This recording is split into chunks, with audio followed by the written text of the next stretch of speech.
gonna be like, what did he just say? He said your booty big. That's what he said. He like it. When you keep walking past him, and you walking around, where's she at? And you walking around with everybody, and he just like, yeah, keep walking past me. Right? You going to inner city school. Some of you guys have never been around a group of inner city kids before. You're going to be challenged. You're going to learn some things about yourself and about the kids that you might not want to know. Yeah. So when a guy like me that's in school and you come see me, my first question is going to be why are you here? What you going to say? I'm here to help you make your world a better place. Ain't nothing wrong with my world. What's wrong with yours? Why you get to mess on mine? What are you going to say why you coming to see me? Why do you think of coming to school? I have no clue. I'm just here at school program, and now you're here talking about an agenda. To be your friend. You're to be my friend? Yeah. So when I get in trouble, I can call you? Yeah. I can pick up the phone. What's your phone number? You gonna give it to the class? See that right now? You gonna get hit on by everybody? Okay. Don't be giving your phone number away in school, okay? Let me tell you something. Don't get your phone number out. Okay? You know my approach is a little bit different from the teachers. I ain't gonna love on you. I'm about to hurt you. What I'm about to talk about. I'm about to help you a whole lot. Why are you coming to talk to these kids? Why? Why are you taking time to do this? Yes. Because I've been where you've been. Like not in all cases, but some people can relate like I can. That's because you graduated, so you can go in and say, well, I've been here at school. No. I understand what you're going through. What you mean by I've been where you've been? I've been, well, yeah, basically, Yeah. yeah. That's what you mean? But it's a whole different class. Hold on. The senior class, when you were in school, didn't even like you. So why do you think they're going to relate to you because you're a college student now? See, I've been listening all day. And now you're going back talking to these seniors or these 11th graders. They don't care about just because you've been. That was last year, buddy. You weren't here when BB merged with our school. We got different circumstances of what's going on now. So why are you here? We are here to work together to make a change to everybody's world, our whole world. That's why you're here? That's why I'm here. I'm a high school student. I don't care about the world. Well, why not? Why should I?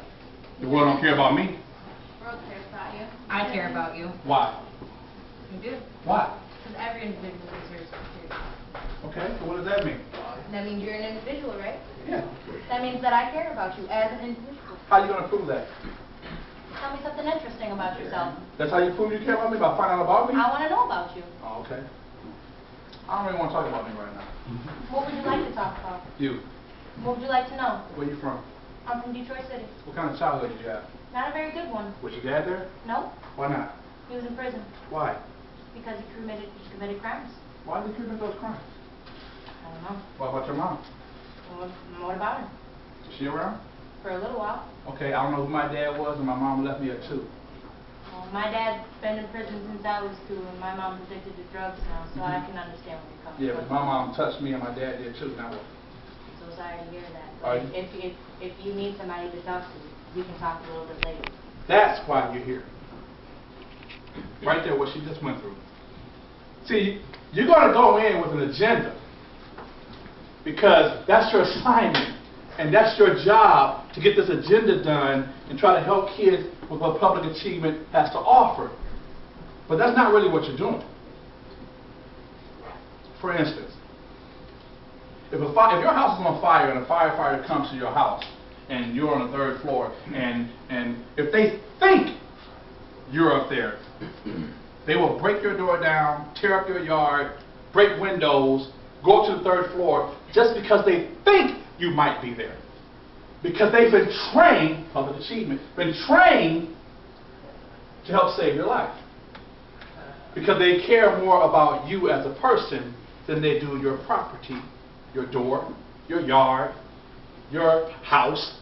They will axe every wall in there to get you out because they care more about saving you than your stuff.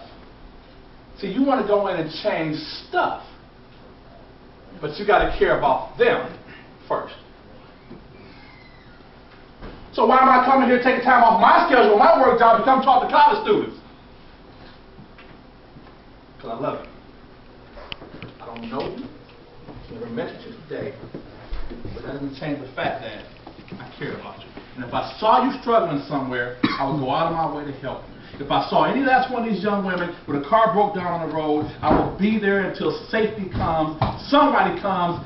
Whether she trusts me or not, I'll have to stand at a distance just to make sure she's okay, because maybe she doesn't trust me. So we do stuff for bigger reasons. And if you're going in there just because it's an assignment, these kids are going to tell you, you don't care nothing about me, you're here for an assignment, I'm not here to help you get an A. I need somebody to care about me. I heard a comment earlier that you're only there for an hour. To you, it's an hour, it's an assignment. You're going to debrief. You're going to brief before you go. You're going to debrief after you leave. You spend an hour in between, and you go home, and like I heard, you go have a great weekend and go back to your college life. iPhones, your texting, your good life. But that kid got to go back home to some abuse.